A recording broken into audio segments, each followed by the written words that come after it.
Hay pocos continentes en el planeta que tengan tantas fronteras inestables como Europa.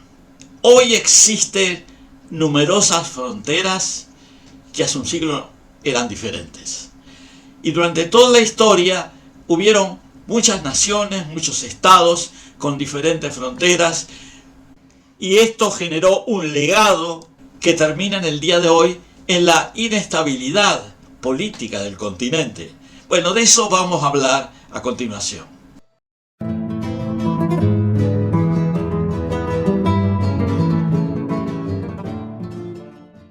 Desde el punto de vista de su configuración física y su geografía, Europa es un continente heterogéneo y fragmentado. Tiene un perímetro de costas muy extenso, numerosas penínsulas e islas, cadenas montañosas que separan unas de otras los numerosos sectores territoriales del continente.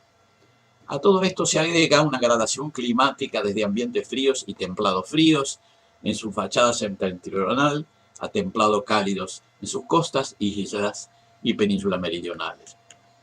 Esta geografía determina que en sus diferentes ambientes, durante sucesivas etapas históricas, se hayan asentado pueblos diversos, que a su vez, debido a su relativo aislamiento, fueron acentuando sus identidades tanto desde el punto de vista de las actividades productivas como de sus culturas y particularidades lingüísticas. De todas maneras, el aislamiento relativo de sus múltiples sectores no fue un obstáculo definitivo para que ejércitos provenientes de otras regiones de Europa o de otros continentes avanzaran y a menudo conquistaran e incluso colonizaran ciertas zonas habitadas por otros pueblos desde tiempos anteriores.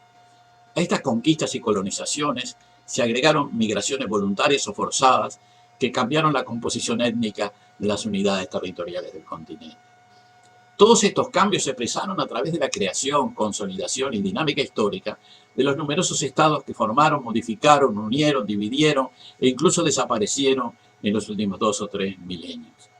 Al cambiar la configuración política del continente, inevitablemente se modificaron. Videos se apoyan varios libros, en muchos casos significaron uno de los rasgos que publiqué en México diferenciadores de sociedades bachillerato mexicano hace una década. Todo esto para señalar que en gran medida todavía están bien definir un cierto número de estados, algunos de formación antigua y otros de constitución reciente.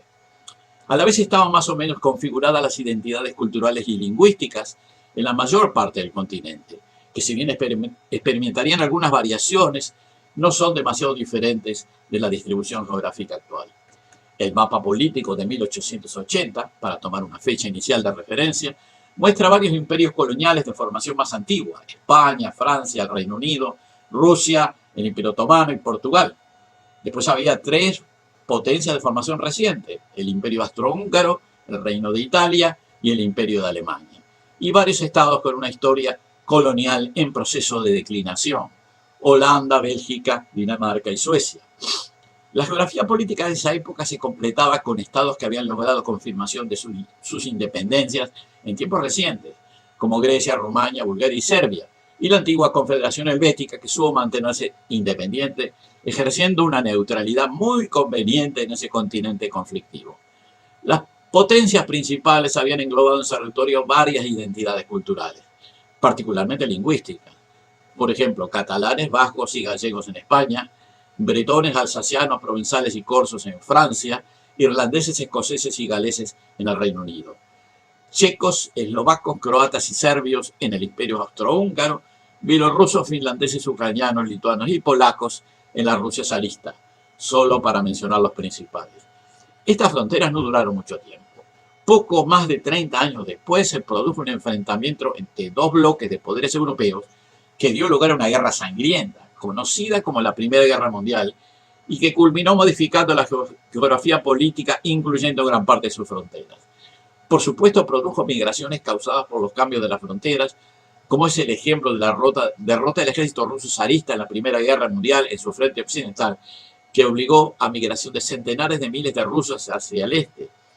En este periodo, y sobre todo después de la guerra, aparecieron nuevos países apoyados sin identidades lingüísticas, culturales y religiosas tradicionales, como Noruega, separado de Suecia desde 1905, Albania, independiente desde 1912, Finlandia, independiente desde 1917, Lituania, independiente desde 1918, Polonia desde también 1918, Letonia desde 1918, Estonia desde 1920 y el reino de los serbios, croatas y eslovenos, o sea, Yugoslavia, en 1918. Luego de esta gran guerra que estableció una geografía diferente, ligeramente coincidente con las identidades nacionales, terminó un periodo durante los años que precedieron la Segunda Guerra Mundial y durante esta propia guerra. En este momento ocurrieron importantes procesos de reconfiguración de la geografía política del continente, debido sobre todo a la expansión nazi alemana, pero que en gran medida se recomponerían de nuevo a una situación parecida a la original al terminar la guerra. Entre 1918 y 1921 se libró una guerra contra la recién proclamada República de Polonia, que había intentado anexionarse al Estado lituano, y la guerra se saldó con la pérdida del 20% del territorio lituano, con la capital Vilna incluida, por lo que la capital se trasladó provisoriamente a Kaunas. En 1939 Alemania había incorporado a Austria y los Sudetes, las montañas que corresponden a Bohemia y Moravia, así como Danzig, Königsberg, en la Prusia Oriental. En la Europa del Este, Polonia había definido temporalmente sus fronteras con la URSS al este, con Alemania al oeste, y con Rumania y Eslovaquia y Hungría al sur, y con Lituania y Latvia al norte. Tres países que experimentaron grandes cambios fueron los estados bálticos, porque Lituania fue incorporada a la URSS en el 40 por el pacto Ribbentrop-Molotov y luego ocupada por los nazis. El Ejército Rojo tomó Lituania y por el Tratado de Potsdam se volvió a incorporar a la Unión Soviética en 1945. Por su parte, Letonia tuvo un proceso parecido. Se incorporó a la URSS en el 40, luego ocupada por los nazis, y después el Ejército Rojo ocupó Letonia y Letonia se volvió a incorporar a la URSS en 1945. El mismo proceso se dio en Estonia, que fue incorporada a la URSS en el 40, ocupada por Alemania inmediatamente después, y en el 44 fue ocupada por el Ejército Rojo para volver formalmente a ser parte de la Unión de Repúblicas Soviéticas y Socialistas. Como he ido señalando anteriormente, el mapa de Europa a fines de la década del 50 se había modificado sustancialmente, con la Unión Soviética expandida en su territorio, aprovechando las ganancias territoriales gracias al triunfo bélico, a lo que se agregaban varios países más en su esfera de influencia: Rumania, Bulgaria, Polonia, Checoslovaquia, Hungría y Alemania Oriental, que estaba formada por la antigua Prusia, que había caído en manos del Ejército Rojo durante la derrota del nazismo. Toda esta región, influenciada por la Unión Soviética, estaba unificada en un pacto que se llamaba el Pacto de Varsovia. En la porción occidental de Europa permanecieron como estados liberales Francia, el Reino Unido, Italia, el Benelux, o sea, Bélgica, Holanda y Luxemburgo, Suiza, la República Federal Alemana, los países escandinavos, en cierta medida los regímenes dictatoriales de España y Portugal, y del otro lado del Atlántico el apoyo, que había sido militar en la guerra de los Estados Unidos y Canadá. A ese periodo se le denominó la Guerra Fría por los diversos enfrentamientos en los dos bloques en varias áreas del mundo que no se expresaron con violencia en los propios países europeos. A fines de la década de 1980 y durante la década de 1990, nuevamente se produjeron profundos cambios en la geografía política del continente. A partir de la disolución de la Unión Soviética en 1991, se independizaron de la antigua Federación Soviética Ucrania, Bielorrusia, Lituania, Letonia, Estonia, Moldavia, Armenia y Azerbaiyán. Y por supuesto la Federación Rusa. Yugoslavia, que en gran medida funcionaba como un estado neutral, se fue disolviendo gradualmente en la década del 90 en un proceso que adecuadamente se llama balcanización.